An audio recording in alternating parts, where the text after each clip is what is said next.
Just when I thought looking in the mirror in the morning was spooky enough, our next guest has figured out a way to create a terror-filled Halloween without leaving the comfort of your own home. We'd like to welcome Lance Zoll, founder of Charleston Terrors. And normally you hold these ghost tours and spooky, scary events outside of people's homes, out on the streets in Charleston. Tell us what you do on a normal day. So normally we would lead tours through the Charleston area. We're not one of the older tours that have been doing it for decades. We've been operating for about 3 years now. But when COVID-19 hit, we were forced to shut down. We had to give an enormous amount of refunds to customers, especially school groups who canceled for the spring break trips. And after a while, we decided that we should still find some way to bring the beauty of Charleston and the amazing stories out to everyone else, not just locally, but throughout the country. So we decided to take our time and create something that we called Ghostflix, and that allows people to watch it virtually. That sounds like a fun thing that you can bring a few close friends as long as no one has COVID to your house, and you can do it all together or just with your family. But when you talk about leading ghost tours through the streets of Charleston, where are some of the highlights that you go? So we go to several places in the downtown area. We go to a couple of the churches. We go to a few of the historic locations downtown, and so we have a couple of different routes that we vary, but we focus on the downtown area. And so that's now going to be translated through what you were just mentioning, the Ghostflix. Can you tell us more about this? Right. So Ghostflix will take the same tour that we offer, and it will be done on video. So you can do it two ways. You can either do it live with the tour guide on location as it's actually happening, which I find really interesting because you really capture the natural sounds and essence of the city. And then we also have on demand. So on demand allows people to watch it anytime, anywhere they want. So there's no time restriction on it. Whereas the live ones, it's a defined date and time. We do save those recordings and we make those accessible to anybody who wants to watch them.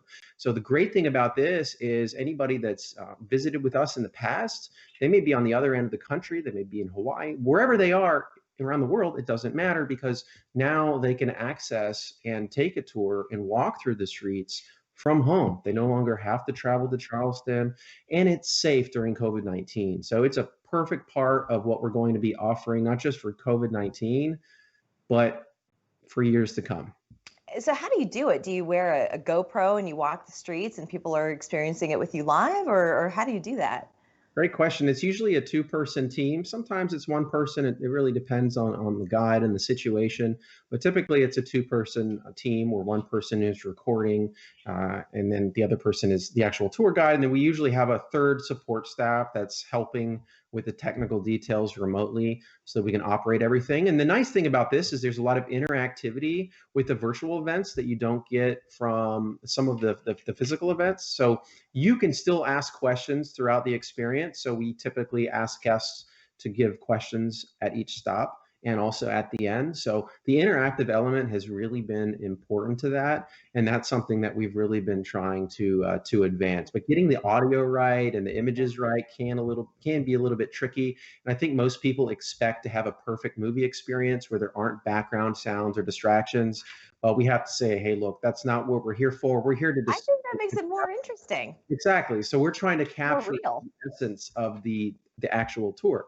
So there's definitely been a big learning curve, but it's been really exciting. We also work with a group that does them in other areas. So not only are we have this for Charleston, but there are over 13 cities across the United States. There was one in Gettysburg that had over 50 people one night last week. Yes. And we're doing a group for Amazon and some corporate events, over 200 people. So it's turning out to be a really great thing. So smart. You really came up with a really interesting and fun experience in the midst of all of this.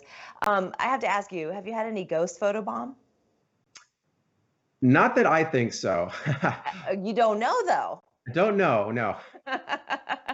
All right. And then you also have a couple other things that you're selling online, like Lily, the ghost. It's like a haunted doll or something. It's very creepy looking. So Lily is right here. Oh! Say hello to Lily. Ayers for days. So Lily is a Halloween version of Elf on the Shelf. She's actually modeled after a real historical character, Elizabeth Bathroy, who is known as the female Dracula, who killed over 650 people.